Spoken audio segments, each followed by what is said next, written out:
नमस्कार।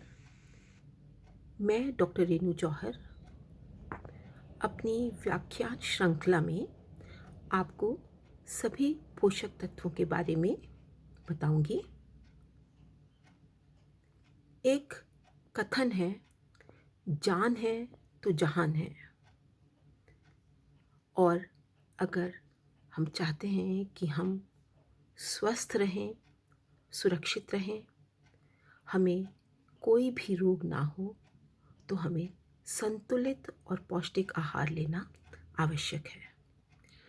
स्वस्थ संतुलित हो आहार, शरीर में ऊर्जा दे आपार। अगर हमें ऊर्जावान रहना है तो हमारा आहार संतुलित और पौष्टिक होना चाहिए।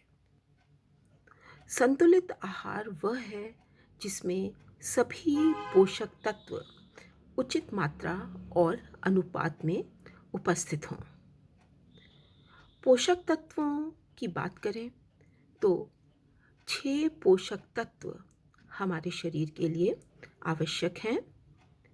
कार्बोहाइड्रेट, प्रोटीन, वसा, खनिज लवण, विटामिन और जल। आज मैं आपको कार्बोहाइड्रेट्स के बारे में बताऊंगी। यह topic BA home science, BSc home science के अतिरिक्त प्रतियोगी परीक्षाओं में भी जनरल साइंस के अंतर्गत पूछा जाता है। कार्बोहाइड्रेट्स हमारे आहार में ऊर्जा प्राप्ति का प्रमुख स्रोत हैं। शरीर की विभिन्न गतिविधियों के संचालन और दैनिक क्रियाकलापों के लिए ऊर्जा की आवश्यकता होती है। यह ऊर्जा हमें कार्बोहाइड्रेट से प्राप्त होती है।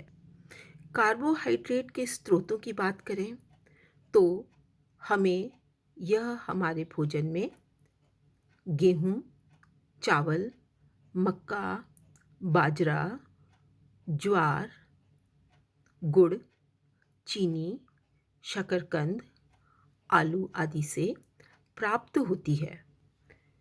कार्बोज के संगठन में कार्बन, हाइड्रोजन और ऑक्सीजन उपस्थित होते हैं। यह तीनों तत्व मिलकर कार्बोहाइड्रेट का मुख्य रूप से निर्माण करते हैं। इसलिए कई बार कार्बोहाइड्रेट्स को हाइड्रेट्स ऑफ कार्बन भी कहा जाता है। कार्बोहाइड्रेट्स की एक और विशेषता है कि इसमें हाइड्रोजन और ऑक्सीजन का वही अनुपात होता है जो कि जल में, अर्थात 2:1, अर्थात 2 भाग हाइड्रोजन और 1 भाग ऑक्सीजन की उपस्थिति उसे जल की तरह बनाती है। एक साधारण व्यक्ति के आहार में ऊर्जा प्राप्ति का 55 से 65% भाग कार्बोज से होता है। कार्बोज का निर्माण वनस्पति जगत में होता है। पेड़ पौधों में एक हरे रंग का वर्णक होता है, जिसके कारण पेड़ पौधे हरे होते हैं। इस वर्णक को क्लोरोफिल कहते हैं। क्लोरोफिल में एक अद्भुत अविलक्षण क्षमता होती है कार्बोहाइड्रेट्स के निर्माण की। मनुष्य या पशु कार्बोहाइड्रेट्स का निर्माण नहीं कर पाते। हरे पत्तों में उपस्थित क्लोरोफिल सूर्य प्रकाश की उपस्थिति, वातावरण के कार्बन डाइऑक्साइड और जल के साथ मिलकर कार्बोहाइड्रेट्स का निर्माण करता है। यह कार्बोहाइड्रेट पेड़ों और पत्तों की बीज, फल, तने आदि में संग्रहित रहते हैं तथा यह न केवल पेड़ पौधों को बल्कि मनुष्य और पशुओं को भी भोजन और ऊर्जा का कार्य करते हैं। प्रकाश संश्लेषण की क्रिया द्वारा कार्बोज का निर्माण तो होता ही है, साथ ही इस क्रिया में पेड़ पौधे वातावरण से कार्बन डाइऑक्साइड लेते हैं और ऑक्सीजन छोड़ते हैं।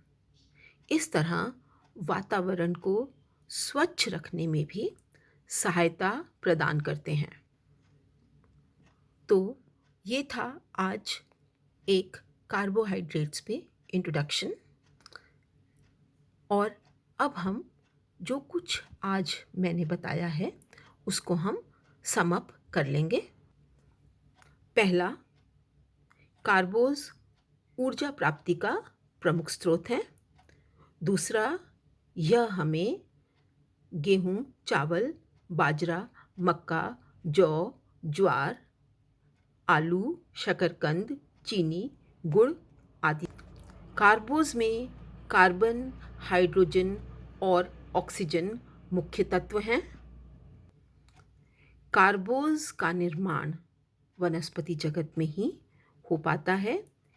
यह क्रिया मनुष्य और पशुओं के द्वारा नहीं की जा सकती।